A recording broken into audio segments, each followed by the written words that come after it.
करते हुए एक आदमी पागलों की तरह इस जंगल से निकलने की कोशिश में था। जंगल इतना घना था कि यहाँ से बाहर जाने का कोई रास्ता नहीं नजर आ रहा था। ये इंसान सूरज को देखते हुए आगे बढ़ा था, लेकिन अब सूरज भी ढल चुका था। लेकिन उसने भागना नहीं छोड़ा। भागते भागते एक पॉइंट आया जहाँ एक फेरी के स्केलेटन पे उसे लिखा मिला पॉइंट ऑफ नो रिटर्न, यानी यहाँ से कोई वापस नहीं जा सकता। इस बोर्ड को देखकर परेशानी उसके चेहरे पे साफ जाहिर थी। अंधेरा गहरा हो जाता है और एकदम से सारे परिंदे उड़कर यहाँ से चले जाते हैं। छुपने की कोई जगह भी नहीं थी। ये आदमी बहुत ज्यादा डर रहा था, इसीलिए दरख्त के ऊपर चढ़ जाता है और उसकी बदकिस्मती कि वो इतने ऊंचे दरख्त से गिर गया। इससे पहले कि वो बेहोश हो जाता, हम देखते हैं कि कोई उसे खींच के ले गया। खींचने वाला कौन था ये नहीं दिखाया गया, लेकिन हमें इस आदमी की दर्द भरी चीखें सुनाई दी गई। सीन कट होता है और हमें 6 दिन बाद शहर में मीना नाम की एक लड़की को दिखाया जाता है। मीना की कोई दोस्त या फैमिली नहीं थी सिवाय एक बहन के। इस टाइम वो जिस पेट स्टोर पे काम कर रही थी,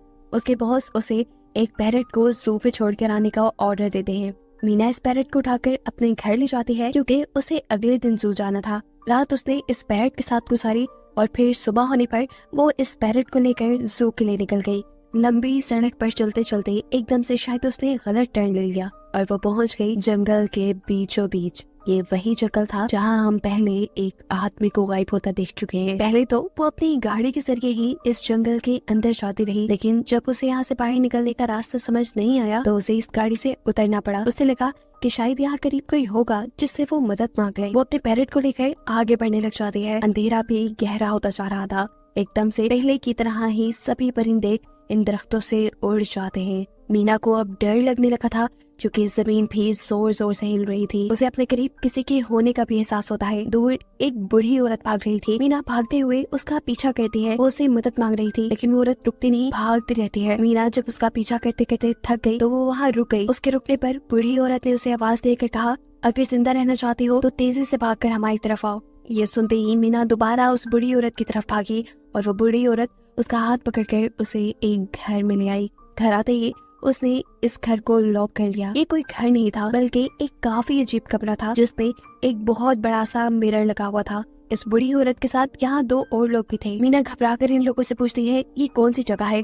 ये लोग कोई जवाब नहीं देते और उसे मिरर के सामने खड़े होने को कहते हैं क्योंकि कोई उन्हें देखने आने वाला था। मीना पूछती है आखिर कौन देखने आ रहा है, तो वो बूढ़ी औरत मेडेलाइन जवाब देती है हमें वॉचर्स देखने आ रहे हैं। एकदम से यहाँ अजीबोगरीब आवाजें भी गूंजने लगी। इस बूढ़ी औरत ने बताया कि वॉचर्स तुम्हारे आने से खुश हैं, वो यहाँ तालियां बजा रहे हैं तुम्हारे लिए। मीना बुरी तरह कंफ्यूज थी। मेडेलाइन जिन्हें वॉचर्स कह रही थी उन्हें ना तो अभी तक मूवी में दिखाया गया और ना ही मीना या किसी और ने उन्हें देखा था। ये रात गुजर जाती है।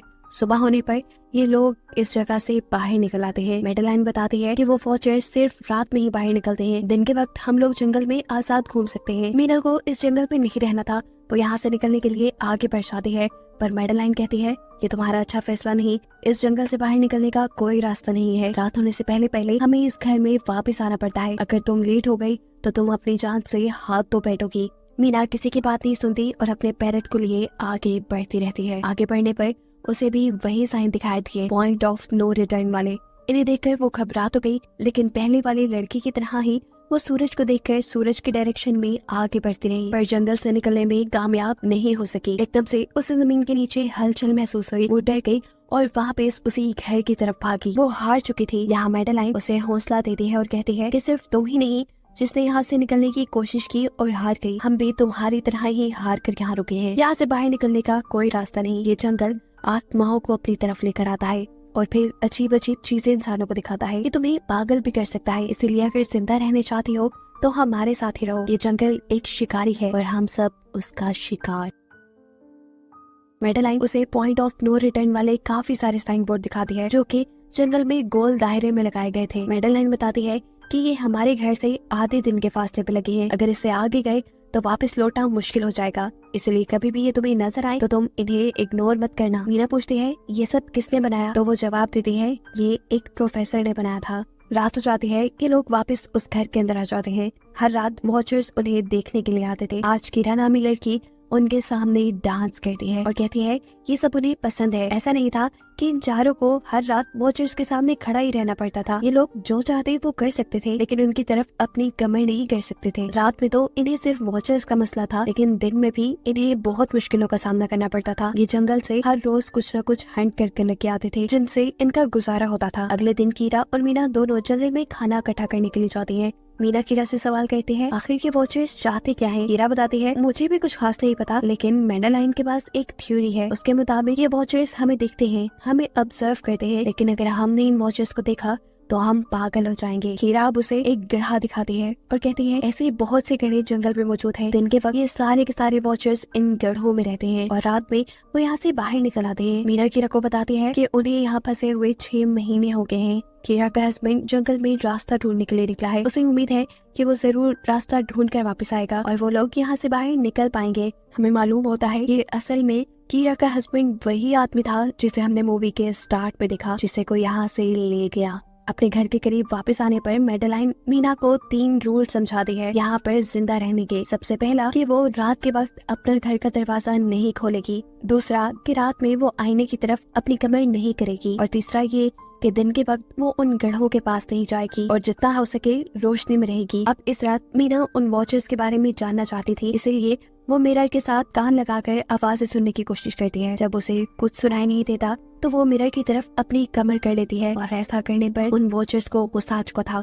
वो लोग जोर जोर से उस मिरर को मारने लग जाते हैं, यहाँ तक कि मिरर के अंदर क्रैक भी आ जाता है। शोर से मैडेलाइन भी उठ जाती है और वो मीना को मिरर की तरफ खड़े रहने को कहती है। ऐसा करने पे उनका गुस्सा ठंडा हो सकता था। खैर ये रात भी कट जाती है और अगले दिन मीना डैनियल के साथ शिकार पर निकलती है। मीना क्योंकि अपने अच्छे दिन यहाँ जाया नहीं करना चाहती थी, इसलिए वो यहाँ से निकलने की तैयारी कर रही थी। वो डैनियल से पूछती है क्या आज तक तुमने किसी वॉचर को देखा? डैनियल ना में जवाब देता है। तब मीना डैनियल को समझाती है कि मुझे लगता है कि ये सब मैडेलाइन की बनाई हुई कहानियां हैं, जिसके अंदर वो हमें फंसा रही है। हमें जरूर इन गढ़ों को जाकर चेक करना चाहिए, शायद हमें यहाँ से बाहर जाने का कोई रास्ता मिल जाए। डैनियल जो कि खुद यहाँ से बाहर जाना चाहता था, ना की बातें मान लेता है और अब मीना अपने साथ रस्सी बांधकर उस गड्ढे के अंदर उतरती है। रस्सी का दूसरा सिरा डैनियल ने पकड़ा हुआ था कि अगर मीना को कुछ भी हो वो जल्दी से मीना को बाहर की तरफ खींच ले। मीना नीचे गड्ढे में पहुंच जाती है जहां उसे बहुत सारे इंसानों का सामान मिलता है।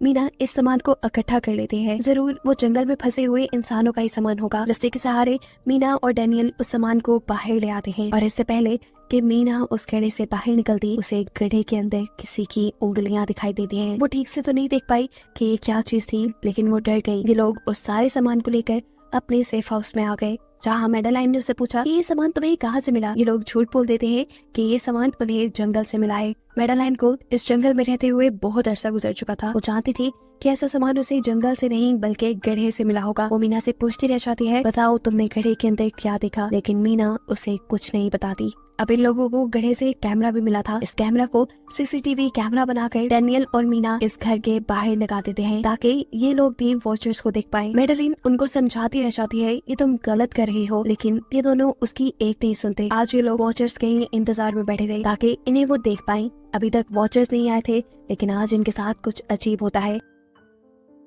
उनका दरवाजा खटखटाया जाता है। ये लोग कैमरे से देखते हैं तो वहाँ उन्हें इंसानी टांगे दिखाई दे रही थी। बाहर जो कोई भी था वो कीरा के हस्बैंड की आवाज में बात कर रहा था।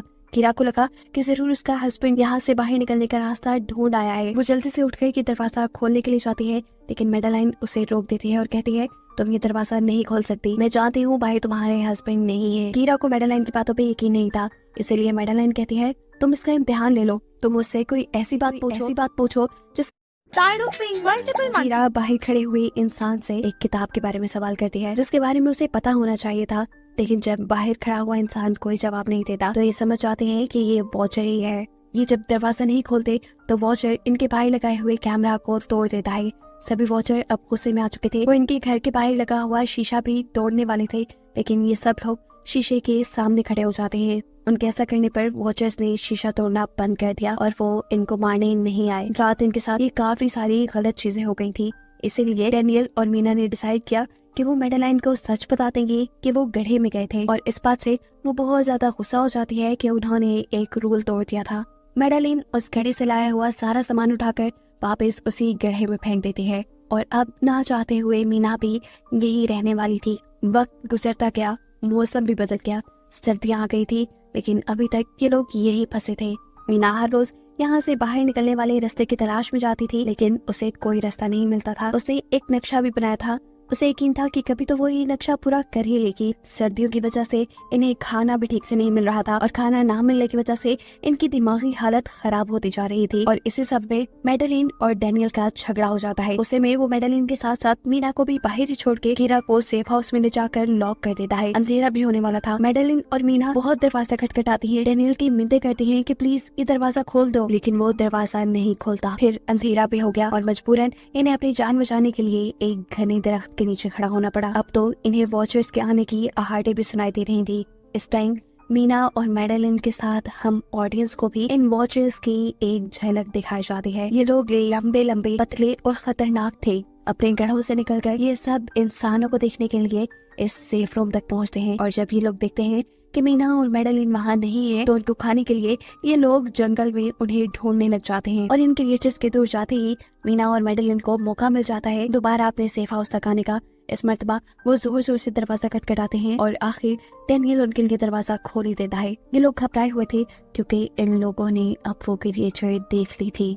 मैडेलिन इन सब से आकर कहती है कि मैंने तुमसे झूठ बोला था कि मैं यहाँ पे फंस गई। असल में मैं इन्हीं क्रिएचर्स की तलाश में यहाँ आई थी, क्योंकि मैंने किताबों में पढ़ रखा था कि ये सारी क्रिएचर्स परियां हैं, फेरीज हैं। लेकिन यहाँ आकर मैंने जब इन्हें देखा तो मुझे पता चला कि ये तो मॉन्स्टर यानी राक्षस हैं और साथ ही साथ काफी अक्लमंद भी। ये लोग भेस बदल सकते हैं। मैंने जिसको देखा था उसने बिल्कुल मेरे जैसा ही अपना रूप बना लिया था, बस उसके बाल थोड़े बिखरे हुए और आंखों के नीचे गड़े थे। मैंने उनकी इन हरकतों से अंदाजा लगाया कि वो हम जैसा बनने के लिए हर रोज कुछ सीखते हैं, इसीलिए ये हर रोज आकर हमें ऑब्जर्व करते हैं और जो काम हम करते हैं वैसे ही काम ये लोग करने लग जाते हैं। इनकी इन्हीं बातों के दौरान दोबारा दरवाजे पे खटखटाहट होती है। ये क्रिएचर्स अब इन्हीं की तरह बोल रही थी। वो अंदर आना चाहती थी लेकिन ये दरवाजा नहीं खोल सकते थे। अगर ये दरवाजा ना भी खोलते फिर भी क्या हो जाता। उन क्रिएचर्स में इतनी ताकत थी कि वो इस लोहे के दरवाजे को तोड़ कर अंदर आ जाएं। इन लोगों को कहीं छुपना था। सभी को कुछ समझ नहीं आ रही थी, पर अचानक डैनियल की नजर फर्श पे पड़ती है। यहाँ फर्श थोड़ा ऊपर नीचे था। वो जैसे ही कारपेट उठाकर दिखता है तो नीचे एक बंकर था। ये लोग बिना वक्त जाए किए उस बंकर का दरवाजा खोल के उसके अंदर चले जाते हैं और फिर बंकर बंद कर लेते हैं। ये लोग इस चीज से हैरान थे कि ये बंकर इतने अरसे से यहाँ था और इन लोगों को पता भी नहीं चला। इस बंकर के नीचे बहुत फैसिलिटीज थी, हजारों दिन का खाना, बहुत सारे टीवी, टेक्नोलॉजी और भी बहुत सा जरूरत का सामान रखा था। मीना जानना चाहती थी कि आखिर ये जगह किसने बनाई, इसीलिए वो इस कंप्यूटर को ऑन कर लेती है। इस कंप्यूटर में इंटरनेट तो नहीं था लेकिन बहुत सा डाटा सेव था, जिसे खोलने पर इन्हें पता चलता है कि ये सारी जगह डॉक्टर मार्टिन ने बनाई थी। ये असल में प्रोफेसर को इन क्रिएचर्स के बारे में पता था। वो इन क्रिएचर्स पर रिसर्च करना चाहता था, इसीलिए उसने ये बंकर बनाया था। वो इस बंकर में रहता था। पैसों का लालच देकर वो दूसरे इंसानों को यहाँ लेकर आता था और रात के वक्त उन्हें ऊपर रूम्स में छोड़कर खुद इस बंकर में आकर छुप जाता था और वो मॉन्स्टर फिर उन इंसानों को खा जाया करते थे। अपनी सारी रिसर्च के दौरान डॉक्टर मार्टिन बताते हैं कि ये क्रिएचर कोई मॉन्स्टर नहीं बल्कि असल में फेरीज थी जो पहले इंसानों के साथ रहती थी, लेकिन फिर इंसानों ने इन्हें धोखा दिया। इन्हें यहाँ जंगलों में फंसाकर वो यहाँ से निकल गए और काफी साल जमीन के नीचे रहने की वजह से इनका जादू और इनके पर चले गए। डॉक्टर मार्टिन बताते हैं कि सारी रिसर्च के दौरान उन्हें एक सबसे अलग फेरी मिली जो रोशनी में भी उन गढ़ों से बाहर आ सकती थी। वो अच्छी थी, उसने डॉक्टर मार्टिन को मारा नहीं। डॉक्टर मार्टिन उसे यहाँ ले आया। वो फेरी मार्टिन के साथ रहकर सब कुछ सीख गई, लेकिन थोड़े अरसे बाद इन दोनों के अंदर कोई लड़ाई हो गई। इस कंप्यूटर में बहुत सी वीडियोस थी और हर वीडियो में डॉक्टर मार्टिन ने कुछ न कुछ बताया हुआ था। मीना बस ये जानना चाहती थी कि आखिर में क्या हुआ, इसीलिए वो सबसे आखिरी वीडियो प्ले करती है जिसमें वो देखती है कि प्रोफेसर खुद को और उस फेरी को मारने वाले हैं। मरने से पहले वो इस जंगल में फंसे हुए लोगों के लिए यहाँ से निकलने का रास्ता बता देता है और कहता है कि शाम में जिस डायरेक्शन में परिंदे भागते हैं उसी डायरेक्शन में भागने से वो लोग इस जंगल से निकल सकते हैं। उसने इस रिकॉर्डेड मैसेज में कहा था कि अगर कोई इस जंगल से निकलने में कामयाब हो गया तो यूनिवर्सिटी में जाकर मेरी सारी रिसर्च तबाह कर देना। बस कुछ राज से रहने चाहिए। मैंने यहाँ आकर बहुत बड़ी गलती की थी। मैं वो दुनिया नहीं बना सका जिसका मैंने ख्वाब देखा था। मैं इंसानों और फेरिस को एक साथ नहीं रख पाया। खैर आज रात इनकी काफी खुशी में कटती है क्योंकि इन्हें बाहर जाने का रास्ता मिल गया था। सभी लोग अब बंकर से बाहर निकलते हैं तो देखते हैं कि इनका सेफ हाउस ऑन वॉचर्स ने पूरी तरह तबाह कर दिया है। ये लोग अब यहाँ जंगल से निकलने के रास्ते में बढ़ जाते हैं। वो परिंदे जिनके बारे में प्रोफेसर बता रहे थे वो तो शाम को उड़ने वाले थे, लेकिन इन्हें शाम होने से पहले जंगल से बाहर निकलना था, इसीलिए मीना अपने पास मौजूद पैरट को आजाद कर देती है। जिस डायरेक्शन में वो उड़ता है ये लोग उसी डायरेक्शन में चलने लग जाते हैं। चलते हुए रास्ते में इन्हें एक कब्र मिली।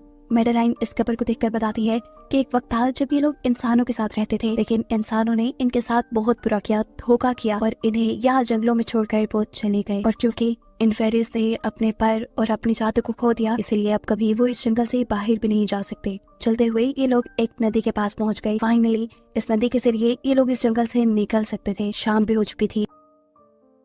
वो फेरीज, वो वॉचर्स अब जमीन से बाहर निकलने लगे थे। इससे पहले कि ये लोग डॉक्टर मार्टिन की बोट में बैठकर यहाँ से दूर चले जाते, डेनियल को यहाँ अपना साथी जॉन मिल जाता है। वो जख्मी हालत में था। डेनियल उसकी मदद के लिए आगे बढ़ता है। बाकी सब अपनी बोट में बैठ गए थे। इससे पहले कि डेनियल वापस आता, ये लोग देखते हैं कि डेनियल जिसकी मदद करने गया वो कोई इंसान नहीं बल्कि रूप बदलने वाली फेरी थी, जिसने अब उनकी आंखों के सामने डेनियल का रूप ले लिया था। ये सब लोग डेनियल के लिए कुछ नहीं कर पाते।